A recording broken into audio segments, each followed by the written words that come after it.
You're listening to the Hard Men Podcast, reclaiming biblical masculinity in a world of softness. TrashCats.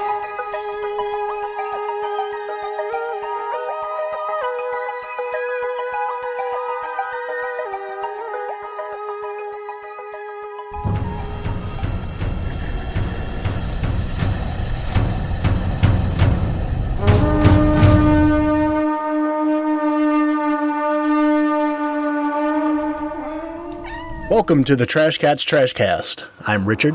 I'm Steven. And today we announce our official declaration of war. Today we begin the Holy War. We have decided to spend the next year fucking with a podcast that we hate. As of today, September 20th, 2023, we officially declare war with the Hard Men Podcast, a shitty Christian men's rights podcast. I still can't get over that name. How did they choose that? Yeah, It's wild.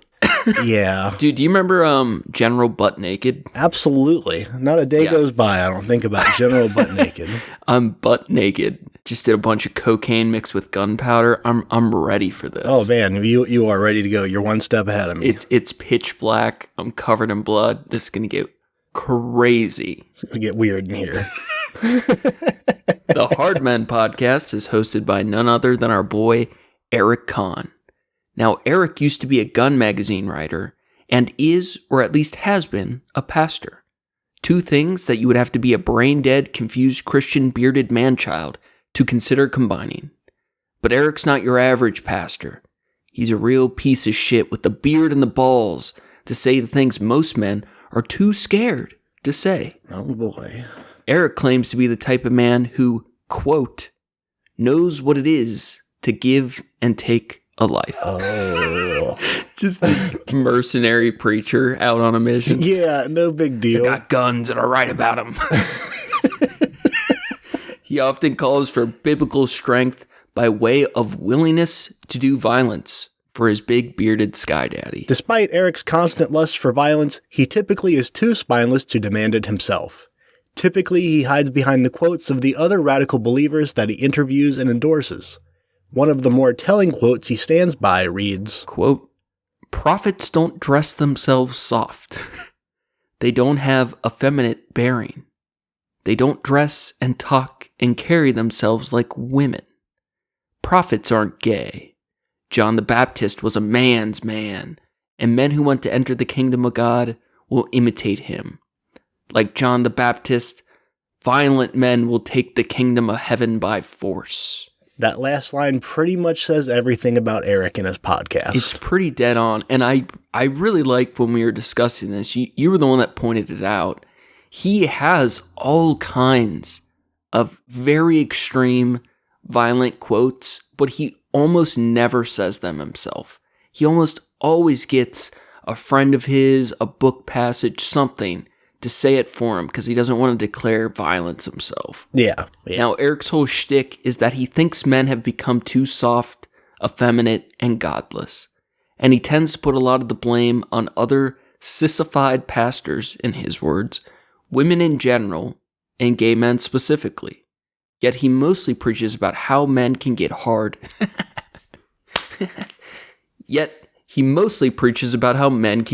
With God. In conclusion, Eric and the Hard Men Podcast are exactly the type of bullshit that makes the world a horrible place. These gun-sucking nail lickers are judgmental with confidence and ignorant with faith. Never having met this man, I passionately hate him, his dumb church, and his imaginary God. Amen. If hard men like Eric had their way, they would strip away our freedoms and dominate the world with their biblical violence. But the truth is, they're just mentally ill losers. They're delusional, control fetishists who are outdated and too weak to think for themselves and let other people exist freely. Eric Kahn is just a con man, a weak, spineless coward hawking snake oil. He is neither holy nor hard. A holy man would be ashamed of his lack of compassion, and a hardened man doesn't need to constantly brag about his guns. At the core of it, Eric and his hard men are just bullies. They represent everything the TrashCats despise and oppose. And thus, it is our great and terrible honor to engage in this holy war. Without further ado, we officially announce our declaration of war with Eric Kahn and the Hard Men podcast. For a minimum of 1 year, we will continue to offer updates from the front lines. We're going to be exposing and laughing at these hard men every chance we get. And we hope you join us. Unfortunately, there's more of them than there are of us, so we're going to need your support, dear TrashCats. It is likely to start slow, but as things unfold, we hope to offer some direct ways to aid in the war effort. But until then, we appreciate you just sticking around for the ride. Now that everything is official, I think it's time we draw first blood. We're going to take a look at the Hard Men podcast, starting with their introduction, mission statement, and then we're going to dive into their first episode of bullshit. You ready? Yeah, let's fuck these hard men.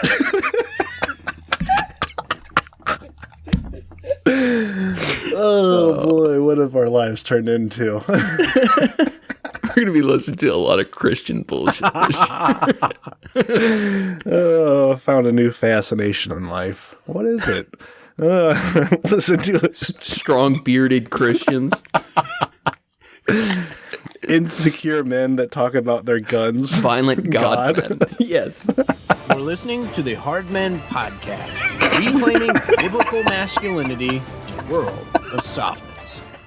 Well, welcome. This is the Hard Men podcast. I'm your host, Eric Kahn. This is season 1, episode 1. Sounds like a little nerd, man. I don't even think he has a beard. Yeah. What is this show about? His voice sounds too clean. Reclaiming biblical masculinity in a world of softness.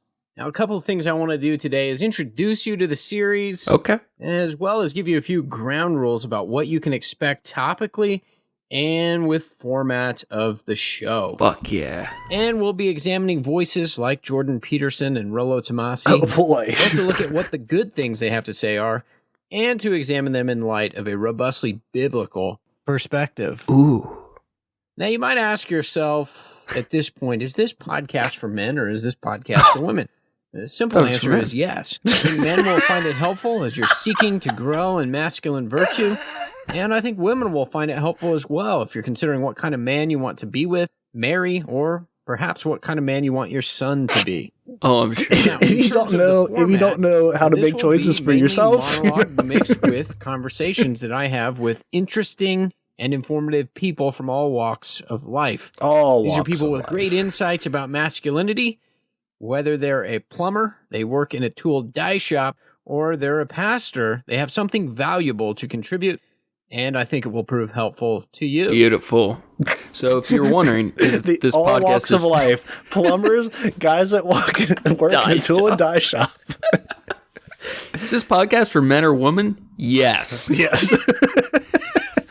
What a fucking psycho.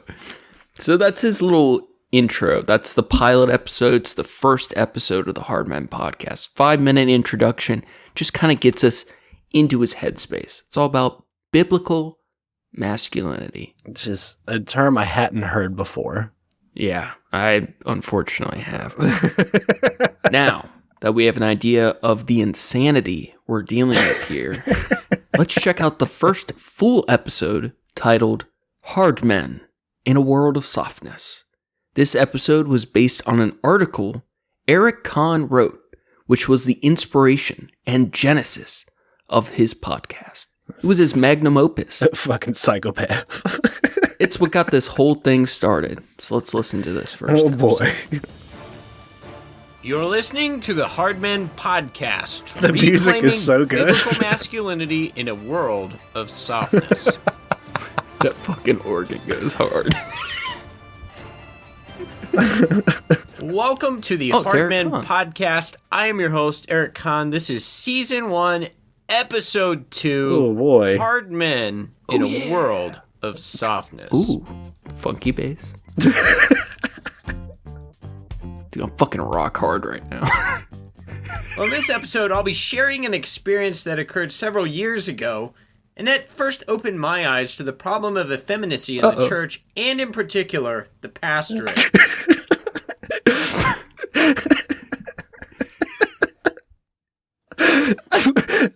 There's all these dudes, and they're just like cool with like either not taking on wives or like Bro, their whole thing is dominating their wives. Like, I'm sure we're going to get into it more, but this whole thing, biblical masculinity, like, they want you to be a hard, strong, like, single man when you're single, but the goal is to have a submissive wife that gives you as many children as you can. Because in their mind, the more children you have for God it's both a necessity and something that is considered great. It's a way to worship their God. And by not doing so, like if you were a barren woman, you're a piece of shit. Yeah, you need to provide more people who can, go out into the world and make money and then give that money back to the church. Yeah, so men like Eric Kahn can steal.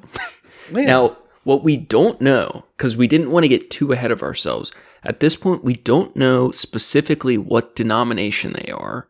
I believe they're based in Colorado. I'm pretty sure he's still currently a pastor. I think he says at some point his church, you can have a wife as a pastor, but I'm not. I know there's different rulings on that based on which denomination you are. Yeah.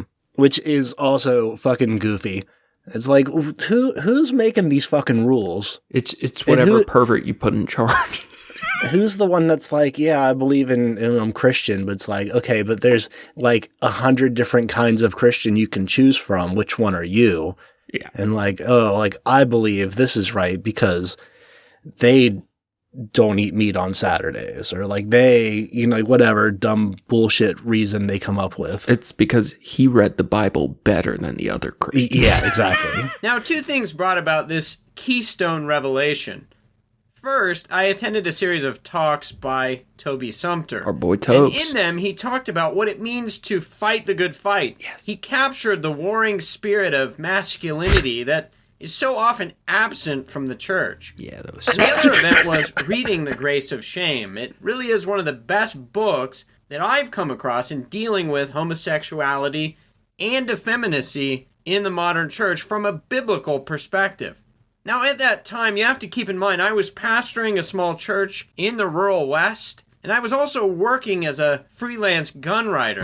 Now, as I was ruminating on the topic of masculinity, I started to recognize a trend that I'd experienced almost all my life, but I couldn't quite ever put my finger on it. It was this. It's that a majority of pastors I knew I couldn't put my finger on the masculinity as much as I wanted to. The churches that they pastored weren't a whole lot different.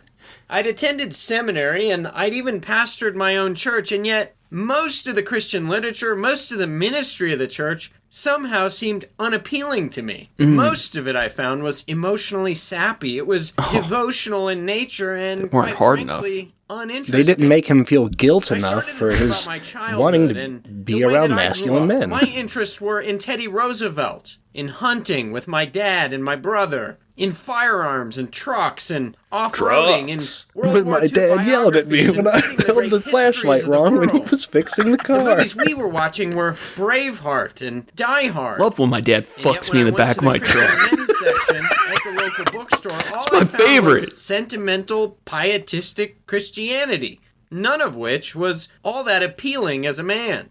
Now, what happened as a result of all of this is really what I'm driving at in this episode. Okay. I wrote a blog post. Oh, shit. And I titled it Hard Men in a World of Softness. I was reflecting on everything that was going on in my mind and in the world around me. Just reflecting on and hard men. I published it on my website, ericcon.com. That's ERICCON. Nice plug. Attaboy. Now you can find it, and I've got it pinned to the top. Now, when I wrote it, I was pastoring a small church in rural Colorado. Oh, it was rural, you I said? didn't expect much of a response. My following on the website wasn't that big. Maybe 100 people per day, depending on how often I was posting. But the original posting in February of 2018 received quite a bit more traffic than anything I was used to. Something like 10,000 page views in a month.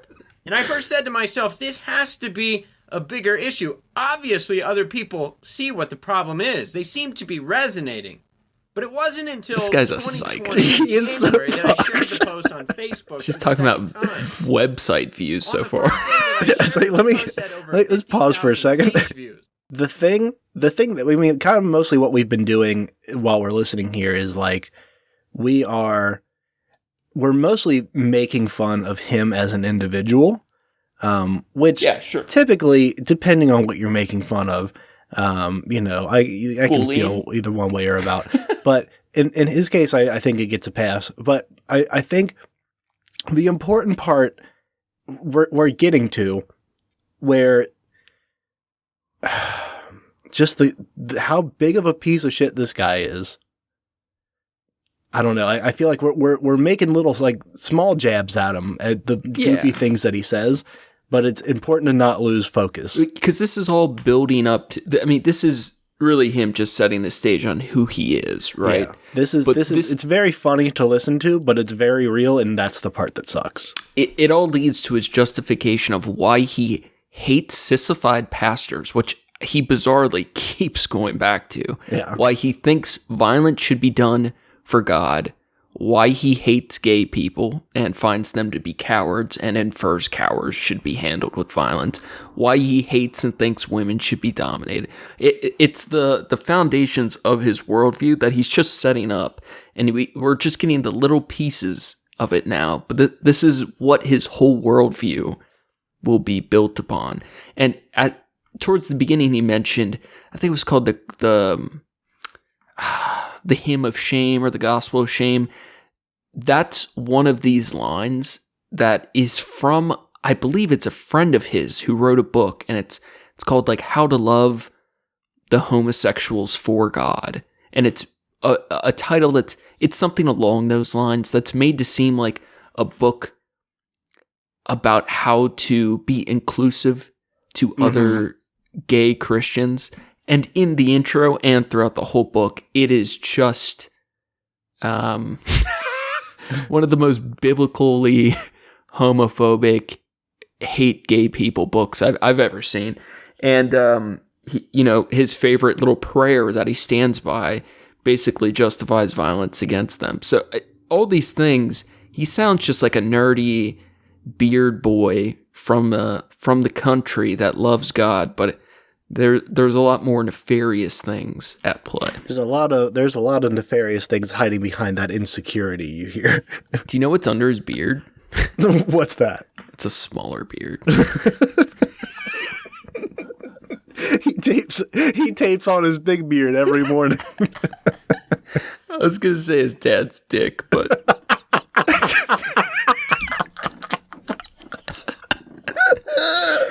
when his dad gets too tired, sometimes he just uses the gun to fuck him. But, that's just what you do in a Ford truck. That's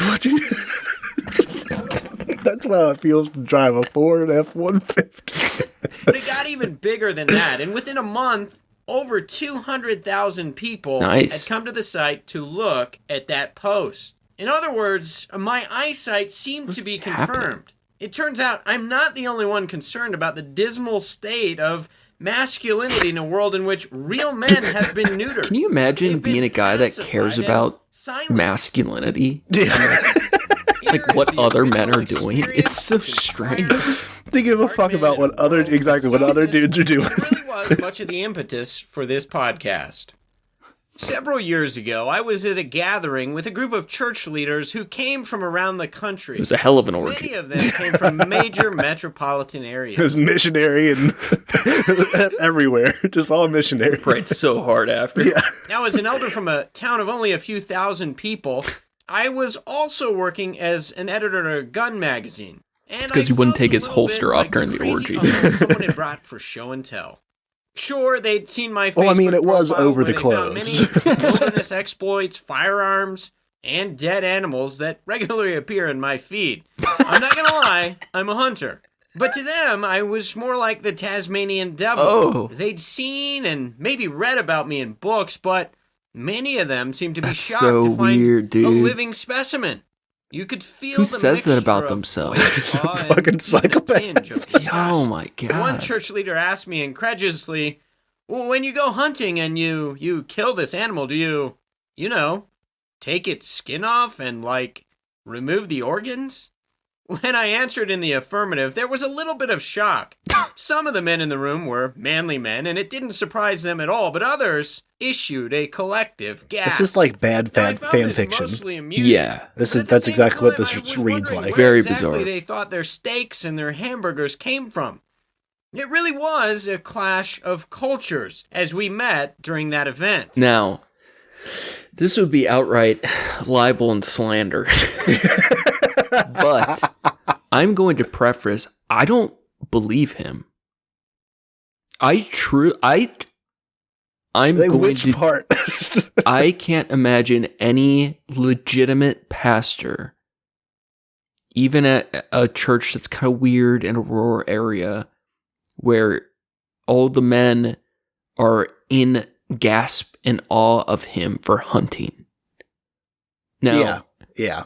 I could see him being some gun writer who writes some random, online content about a new gun slide that comes out.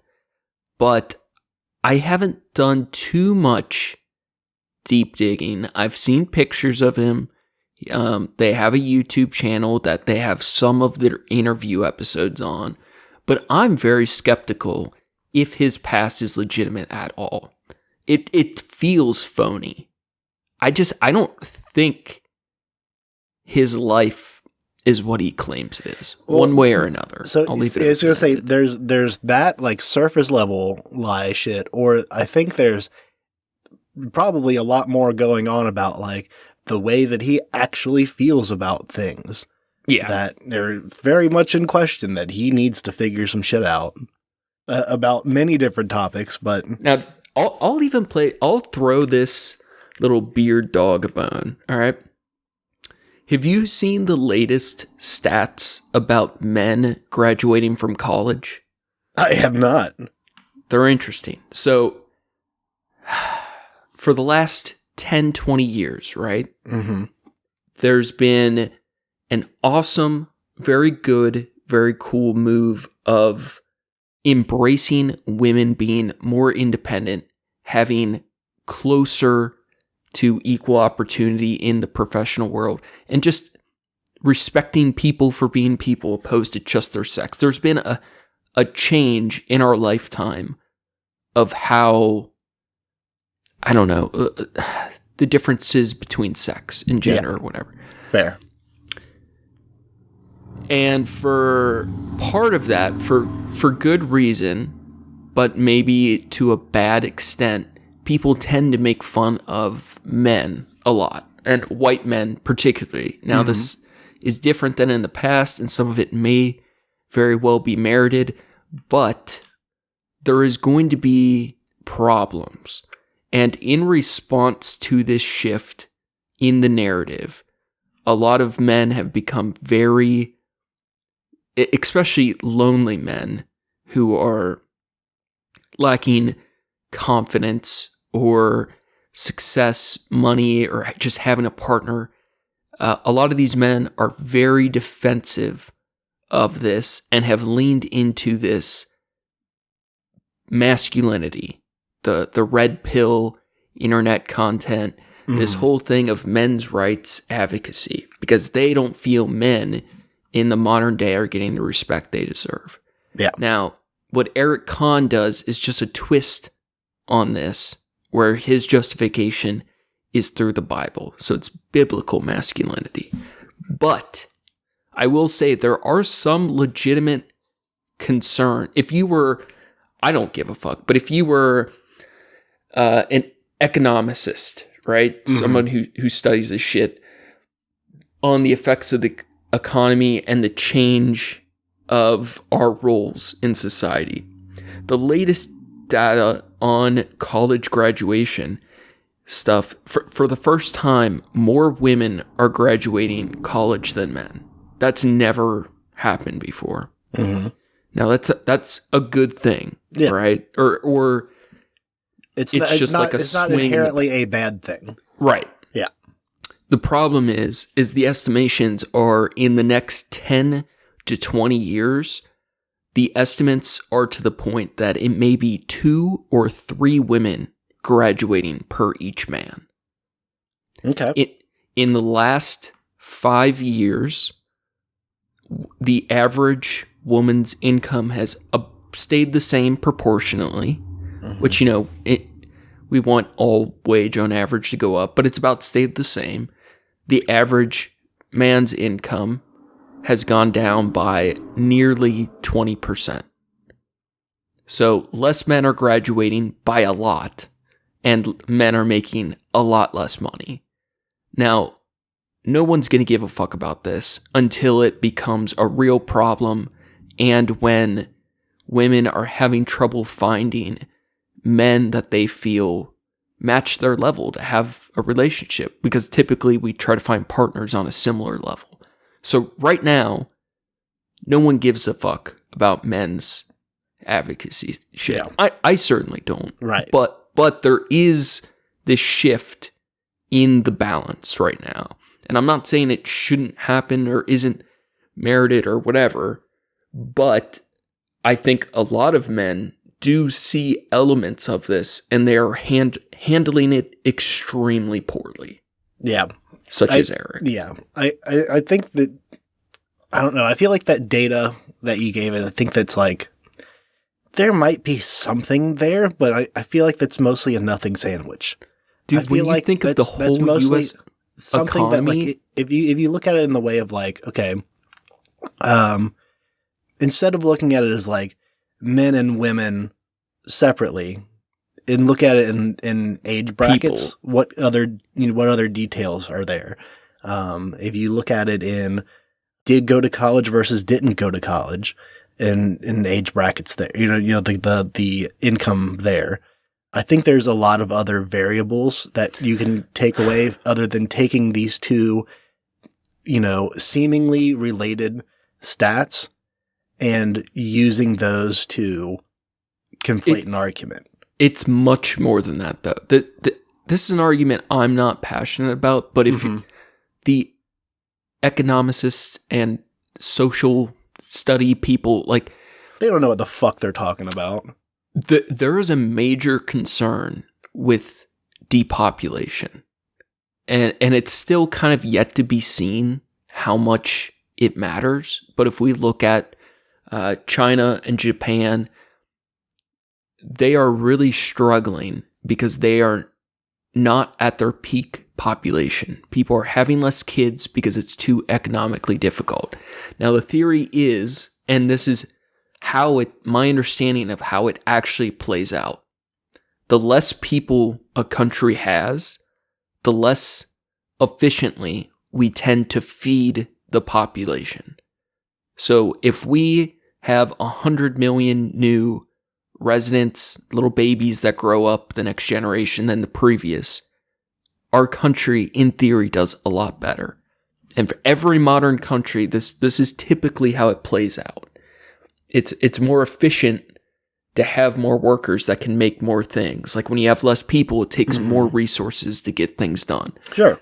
So when you talk about the average man making 25% less in 5 years, that is like really, really bad. That is the result of addiction, deaths of despair, lack of education, lack of trust in our establishments. It shows women are willing, on average, to do the work, to go to college, to study, to achieve things a lot more, almost by 2 to 1, than the average young man today. And the argument that a men's right activist would have is that they are less inclined to, men today are less inclined to do that extra work because they are feeling emasculated. Yes. And whatever. Okay. Stepped on by women, by society.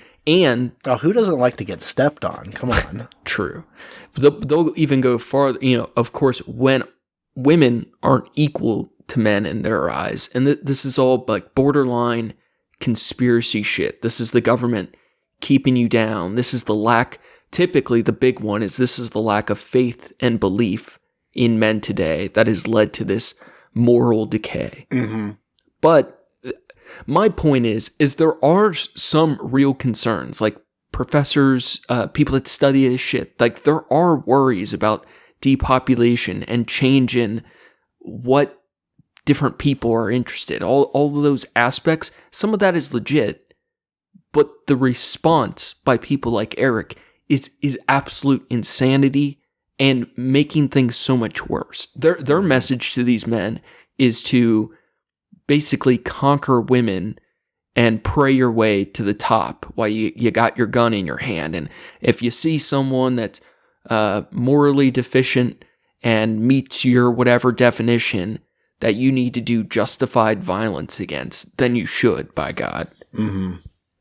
But I'm just kind of devil's advocating that some of the things that precipitate the crazy beliefs have some grounding in reality, but it's the delusion of where they take it. I'd call it shaky at best.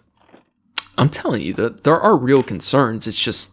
I don't think they're worthy to be called concerns yet. You don't think it's a concern that men are making 25%? Think of how many less families are supported. How many more people struggle to feed their families. Well, yeah, I can see that, but what I'm saying is that's not something that you can draw to a conclusion of this is why. It's like, obviously, people should make more money, sure. And I think the comparison of, the stats of having the men versus women earning thing, like when you start like comparing those stats together, like that makes it like you're missing the point. It's like people, if you're saying people in general are making less money, like yes, that's a concerning thing. I don't even know that's a thing to look at, but to be honest, I don't know on average if people are making that much less money. That might very well be true. I just don't know. But it is kind of a problem that a lot of young men, the ones who typically are the ones who do the most violence, are not going to college and not getting jobs and supporting themselves and their families by 25% less. But by the way, I'm going to throw out my stats are probably not exactly accurate. I was going to say, there's these that, are the plus, trends. There's also the question of like, what does that mean with inflation? What does that mean with, means a lot of people... The housing market being absolutely buck wild. And, the rates of payment are still the same. Like, there's so many things that, like, are they basing that just strictly on a yearly income situation? Like, but what is that? We can't say it's not an issue at all. I'm not saying it has to be. Yeah, absolutely. Yeah. Everyone should be making more money. 100%. Yeah. Their conversations revealed a world of high thread count shirts, expensive private school tuition, He's talking about spending that money on tuition, dog. Performances that I'd never even heard of. Now, my world was colliding as one of diesel exhaust, coal miners, and calloused hands. It was filled with bloody work from ranching or Here's hunting. The thing. When your hands are too calloused, you can't jack off for your dad. Or it just hurts a lot more. Frankly, in the small town he was serving, that's how you get a rash that's down what there. lodged in my mind. He had Called confided a to God me bump? that he had a hard time connecting with the people of the rural community. And more than that, there was a particular disdain as he described things like country music, lifted trucks, and the sea of blaze orange every fall as people came to hunt. It wasn't just that those weren't his interests. That would have been fine. It was the disdain. Oh, something he's talking about us. Yeah, he's talking about us. That dawned on me was too. in play. I just think hunting is so gross and stupid, he said. Based? Why can't you just buy your food at the grocery store just like everyone else? I'm never going to do it. I refuse. It's almost as dumb as country music. True. That is true, actually. Admit, you could hear Except the Hank revulsion Williams. and the effeminate range in his voice. He'd rather be in his office vaping and listening to esoteric music, meditating on obscure and grandiose theology, which he did, than be standing on the fence line shooting barbed wire with one of his people. He got me good. Soft men despise those who are hard.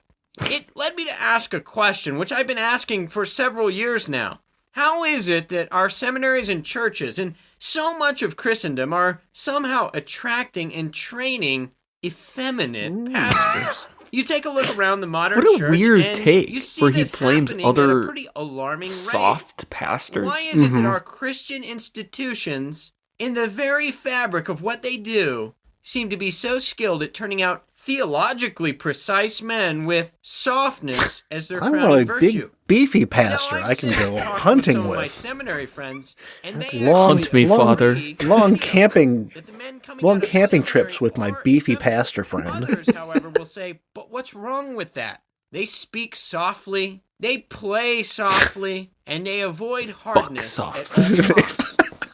Oftentimes, they don't deal with sin in the church. They don't initiate in leadership. They're slow to take responsibility. And in one case, I knew a pastor who had to be prodded by his wife to prepare for sermons or do the regular work of the ministry. He was like a little boy. At times, when he didn't do his work, his wife would put him in his chair and make him think about what he's done. You think I'm joking, but I'm not. Again, why are we so good at attracting men to the pulpit and then sending them out, and those men are soft? It's little wonder there are people who are effeminate, that our churches are mainly attractive to women and mainly filled with women, when so many of our shepherds lack the stones to model biblical hard masculinity. So often what we find in the pulpit is men who preen and obsess over their appearance. Why are we talking about pastel dress shirts and overpriced macchiatos? The world I came from, no one wants to pay $7 for a macchiato. Get the fuck out of here. Our lives were filled with hard days of physical labor. The disdain just drips off him. So bad. He hates anything effeminate in his mind so much. Against a pair of Carhartt overalls. They were somehow polarizing and different. It was as though learning and labor were mutually exclusive. It's like an AI talking about manly things. It's like, the worst part is, it's not that he just hates the effeminate thing, it's he hates it on other people. True. It made me ask the question, why has the limp-wristed, poetry-writing therapist in a sweater vest, that's the picture of the pastorate that we have, but why has that replaced the biblical picture? The flesh and blood shepherding ranch hand upon which Christ actually modeled our ministry. You think of all the early disciples, and most of them were tradesmen. They spent lifetimes working with their hands. They were what we'd call man's men, real men, hard men. But another question that I started to ask was this: why can't we talk about these things in the church without being called bigoted or insensitive? One of the things I've noticed is I've had this conversation with men. Many of them will tell me, in sort of the Together for the Gospel Coalition bent, well, why don't we just keep things central on the gospel? Why do we even need to talk about biblical sexuality? True. What does that have to do with the substitutionary atonement of Christ? What does it? And I would always respond with this. Expound on First of all, Christ came as a man, and that's not insignificant. Christ came on a man? More questions were forming in my mind, like these. How is it that these soft pastors come to despise men like myself and so many other blue-collared, Is it because I'm the asshole? No. graveyard shift men, many of whom are slightly overweight, farm strong, the kind of men you know how to take and to give a life. Nice. Why is the pastor pitted against these men? And real why killers. Is there sort of an animosity between the two groups. Well, it's little wonder that real men are repulsed by what they find in the church. Real men got splinters in their dick every day. Every day. Biblically feminine Drag their softness. dick on the way to church. Surely it can't be any surprise that this sissified pastoral model so often Hit my dick with my truck again. Real-life shepherds and rangers, they still exist. Not again. It's pretty easy to spot an imposter. We shouldn't be shocked that, after all, having shaped our ministers in the hands of effeminate potters, the very men who preside over seminaries Ford Tough over here. come out of the kiln looking soft and, most of all, repulsive to real men. But at least they know how to dress and strut like a peacock in the pulpit. I want you to consider pretty a pastors. biblical pattern for God's pastors. Where did God find them and how did God train them? Here's a quote from The Grace of Shame. Oh, here we go. Prophets don't dress themselves softly. They don't have an effeminate bearing. They don't dress and talk and carry themselves like women. Prophets aren't gay. John the Baptist was a man's man. And men This who is want supposed to be a enter the kingdom prayer. of God, they will imitate him. Like John the Baptist, violent men will take the kingdom of heaven by force. What a great quote. It's just like so wild. Oh, fucking Jesus. I was going to say, it's the complete lack of self-awareness. Yeah. I think that's the thing that bugs me the most. Cause like it's hard to get anything through to somebody who's just out in fucking La La Land and just spouting shit off at the mouth without like considering the options and considering what it really means and how it really affects them. And like, well, why does this get you angry? Why does this make you upset? Kind of thing. And it's like, well, it just does. It's just wrong. It's like, but why? Because God said so. Because God said so. And I read it they read it to me in the book when I was a kid. And do you know everything in books are true? And my daddy wasn't nice to me. So now I have a problem with all these other dudes. So now I got to skate hard all day. Yeah. It's always so interesting too, the people that hate, whether it's gay or whatever they hate, they end up showing so much of themselves, like the constant gay imagery while talking about how much. Here's the thing. I always will respect someone 100 times more when they're honest about what they believe. Mm-hmm. If someone's like, hey, I hate gay people. Be like, you fucking suck, but I can deal with that. When there's the level of deception of hiding how you truly feel by using other people's quotes, by constantly getting right up to the point of saying you hate them, but just going back just a little bit, the biblical strength to not truly speak your mind. It's cowardice. Yeah, I agree with that. I just don't understand. Like, it's the same thing with, like the... This is a shitty example, but I respect the outright Nazi over the faux Nazi. You know what I mean? Mm-hmm. Like I respect the person who puts the damn swastika on their truck more than gets it tattooed on their fucking forehead. Yeah, than the person who like hides it in their bedroom and just posts 88 online. Like the reason why is solely because when you don't know what someone truly believes, they can slither and wiggle out of the truth. Yeah. It's you can't change or make help or even argue with someone unless they're willing to tell you what they truly believe. And we'll see throughout these episodes, throughout the people he talks to, what he truly believes is that gay people and women are not equal to him and other men. That's basically what it all boils down to, and it's all because his interpretation of God says so. And because of that, if you want to be a true man of God, then you need to be willing to do violence. And he's too much of a coward to straight up say that and declare who and why and when to do the violence to. That's what I don't understand. It's such pussy shit. Like, just say it. My God. Here's the thing that this kind of spurs me in a way that's like, if this guy has a right to, have his podcast and say the things that he feels and thinks and, share the opinions of his friends who share and think these really just bad opinions, then that's all the more reason of why more people like us should also have a podcast or have some kind of a way to absolutely share something just to, offset that just a little bit. Just a little bit. Everyone should maximize their voice as much as possible in whatever way they see fit. And if the way you see fit is by attacking a Christian men's rights podcast, then, maybe that's a good way to do it. And if not, join us on the journey. Yeah. Now, at one point, as I said in the introduction, I had attended a recent pastors' conference. The orgy. I sat down with Tim Bailey, one of the pastors the over-the-clothes orgy. who made an interesting observation that stuck with me. It was about rural life, animal husbandry, and sort of the hunting and pastoral work that I've been doing. Tim said, Eric, give me a man that knows how to take a life, who understands the seriousness of that act, and who can pull the trigger without sentiment. We need more of that from our pastors and in our churches. As Tim pointed out, A shepherd's work requires both gentle arms, a man, and fierceness toward the wolves in our midst. So don't hear me wrong. Oh my God.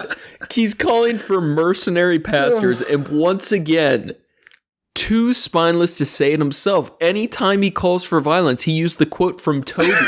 Fucking Toby. He can't even say it himself. Oh my God. He just said pastors need to have the conviction to know when to pull the trigger, how to take a life. God, can you just imagine his idea of the perfect pastor, preacher? It would be like the Terminator. Fucking RoboCop. What a psycho piece of shit. I always find it insanely interesting when religion works in violence, because it seems like such a blatant contradiction to everything else they should believe. I just don't understand how you can mix the two while on one hand proclaiming Jesus loves everyone, we should love people as he did, all the various things that are downstream of that love and worship for God. And then on the other hand, kill the people who don't believe. Kill the people who aren't faithful. It just reeks of deception. I don't. It's like that Scientology thing where like what's your like the level that you're in on, your like Thetan level. Yeah, exactly. So like you start when you first get into the church, like you're into, and they say the church very loosely with Scientology. When you get into the cult and they give you like, this is what the Scientology is all about. This is what we do, and this is what it's all about. And it's like real kind of like vague base level thing. And then like you gotta like be in there for a while before you hear about money, Xenu and shit like that. Yep. Apparently that was like the main reason that like the Scientologists were pissed with South Park was because like that was the thing. Like they were making money off of people like trying to get to that point that they could learn. That episode was actually a huge deal because that was the first time it went public. So the scoop behind that is there was the final levels of the Thetans or Scientology, whatever, that no one had reached prior to, isn't it Hubbard? Yeah, L. Ron Hubbard. Dying, and no one had reached them. And then upon his death, the like top council people had access to the golden slates and all that shit that they literally have all the Scientology top secret stuff engraved on gold plates in a nuclear style facility of unknown location that will be there. It's like to the point if there are a nuclear world ending situation, there will be 2 Scientologists that slowly die off in this nuclear bunker with all the golden plates of Scientology. Cool. And so upon his death, the final levels of Scientology are revealed, and it's meeting Xenu, the space dog god, that alien thing, and it had a devastating effect on the church when people found out these things, because they thought it was going to be increasingly more, and it felt very phony and fake, and it was never supposed to be revealed. And downstream from that, a lot of big people left the church. Also, I'll mention Tom Cruise. I think the last year or so, he left the Church of Scientology. Oh, did he finally? He did. That was a big blow. They've actually had a lot of big blows recently, but they're staying strong. But it is the level system, the money system. I forget how we got to this, but different flavors of psycho, for sure. We made it 20 seconds before we had to pause again. Before he said some radical shit. But being biblically hard doesn't mean you're a jerk. It doesn't mean that you're rude to women. That's not what I'm saying. But it does mean that the pastorate is bloody, messy, manly work. And I'm just kind of saying, I'm insinuating that. I'm not saying it. I'm insinuating. And the tenderness. Yet it's unsentimental almost completely. It's not pretty, it's bloody. It's messy, it's difficult. It requires a man's body and a man's mind. It's just something that many in our skinny jeans culture can't stomach. It was the same with skinny jeans culture. Shepherd of the Old Testament. I feel like he's a troll, dude. It's hard to believe this. It really is. And lions with his bare hands in the defense of sheep. Well, that was what prepared him for the larger battles against God's enemies. The manner of David's shepherding is hardly the stuff that our video game generation of boys with beards can even fathom. Consider what 1 Samuel 17:34-36 It reminds me of Tobias from Arrested Development, where it's like he has no idea the shit that's coming out of his mouth. Yeah. And when there came a lion or a bear, and it took a lamb from the flock, I went after him, and I struck him, and I delivered it out of his mouth. And if he arose against me, Dude, it just sounds gross. Yeah. Don't you love that, man? David caught the lion by the beard, By the balls. and he struck him, and he killed him.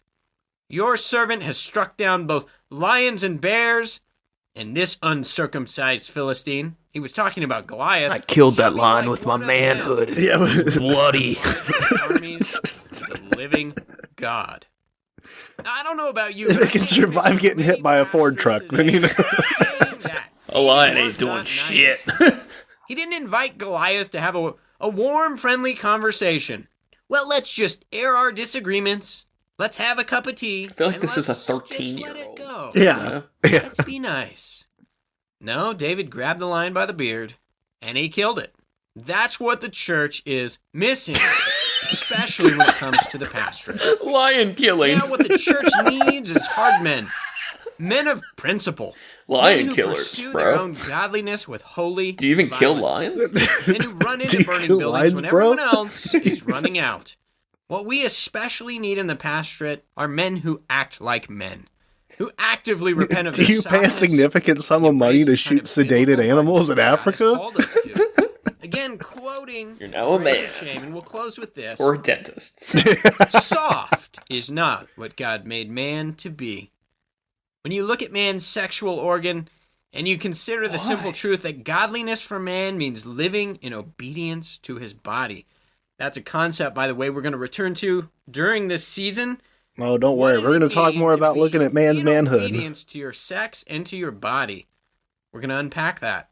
Continuing with the quote, Dude, he says, he's literally "His talking body about how is hard." important it is to stay That's a man's body. to keep your It's dick hard hard. and taking Yeah. initiative and Like, bearing actually. responsibility.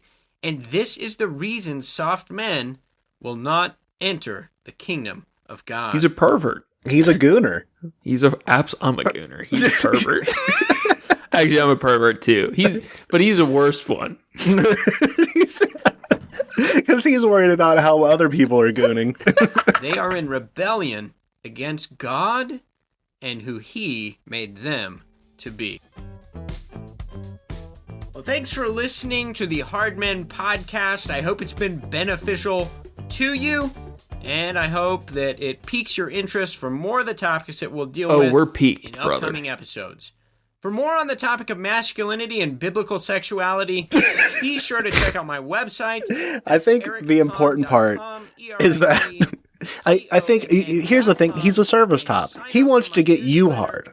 He wants you to get hard, Stephen. On his terms. On his terms, but On the you corpse know, of a lion. it's over the corpse of a lion. It's a sadomasochism thing, but What if this really was just like all deep fetish play for his like kink? oh man, the fucking joke's on us, egg on our face. Come on our face. on social media or the website.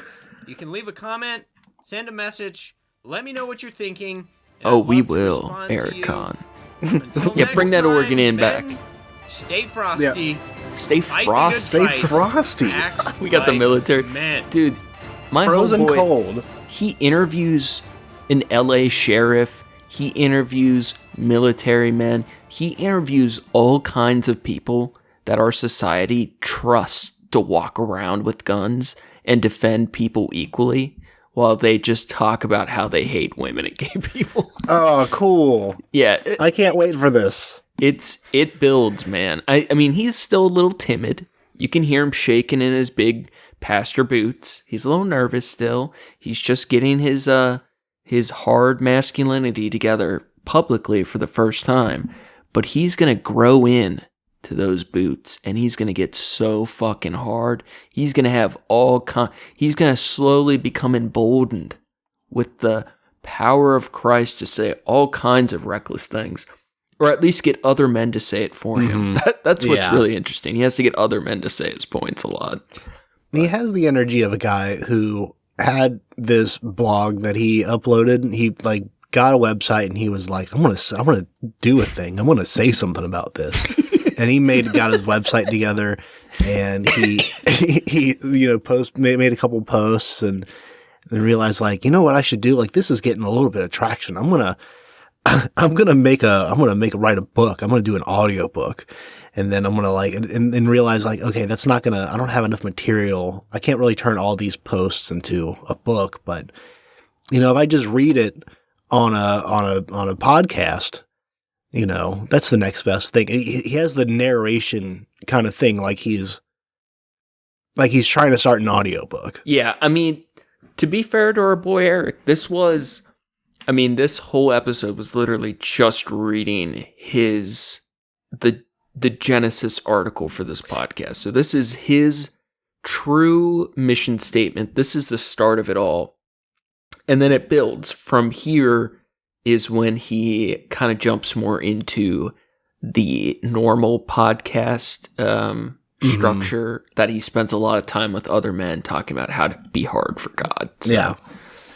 Talking about how hard they can all get at the same time. And how God likes it, how they do it better. Yeah, exactly. Classic stuff. I truly hate this man. Yeah, he sucks a lot. Here's the thing. Guys like this, I'll be the first one to say, I am not the hardest or toughest man, but I am more tenacious. I will come back every day and get my ass whooped. And I will I will literally and the thing is, he's probably a lot bigger, more beardy, has all of his guns and knows how to use them, but he's just a fucking loser. He's just a loser. Like, men who do this thing of telling other men, women, whatever, telling other people how to live are not strong men. Yeah. They're weak. He can't think for himself. He has to read an old book and be not only a participant, but a disseminator of a terrible ideology to learn how to have his own convictions. It's pathetic. Yeah. Like I said earlier, you can hear so much of the insecurity, and it makes it almost sad. It is a little sad, but it goes to show that like these, like, it's like you said, he's obviously not strong. He's not strong-willed in his convictions. He's not strong-willed in himself, but by projecting this image, it might make him feel that way. And like he's trying to gain semblance of that, but it's just through ignorance and sadness, and that's sucks. And hopefully we can educate him. I don't want to educate him. It's not our duty to be responsible for his education. That is the worst line. I hate. But I want to punish him. It's a reality check. Like, yeah. In general, most people are not used to hearing any pushback at all. And do you hear Sarah? No. It's very funny. Yeah.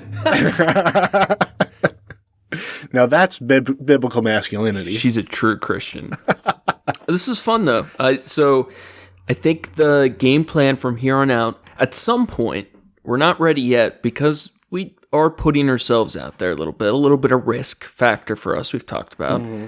But we will eventually send Eric Kahn an official declaration of war email. Mm-hmm. We're not going to keep this secret forever, but for a little bit, we want to build up some material. We want to dive in deeper. Maybe he turns this all around. Yeah, maybe we come back next week and we're like, oh man, we were wrong about our boy Eric. He's opened our eyes. He showed us the light. And if anyone's worried like this isn't their thing so much, we're not going to quit our regular content. This is just going to be a side project. Every once in a while, we're going to do a full episode or listen or whatever, but we're going to keep doing what we know. We're not going to let this loser dictate what we do. We just do whatever's fun. And right now this is fun, and we'll probably keep listening in the background and give occasional updates from the front lines. And every once in a while when we're feeling impassioned, we'll dig a little deeper like today. But yeah, we got some other stuff cooking too. Hell yeah. Appreciate you guys. Our dear TrashCats, thank you. Any final thoughts? No, I think I've thought enough for the day. Well, I'll just say from the both of us, we're not threatened by hard men. No.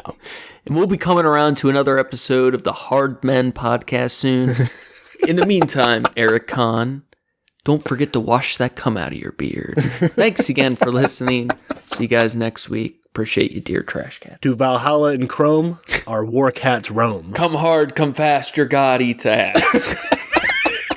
Thanks again for listening, everybody. Thank you to Approaching Human for the use of his music. You can find his work on SoundCloud at Approaching-Human. Thanks, John. Make sure to check out the show page at TrashCats on Instagram for news and art from the show. Check out Facebook for the memes. If you're super bored, you can check out my trashy anti-Christian art on Instagram at SkyZXSKYZ. Super soft, super effeminate vibes.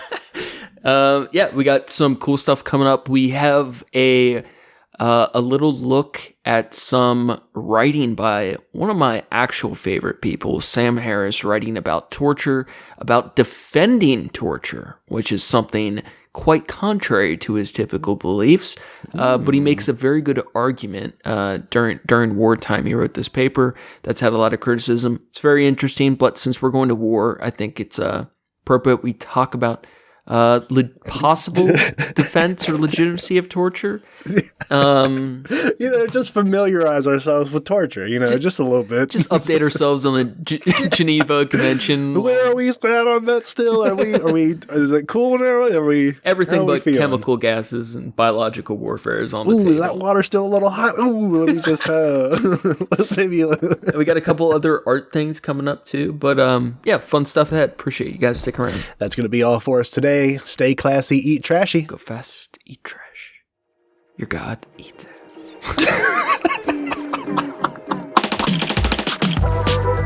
ass.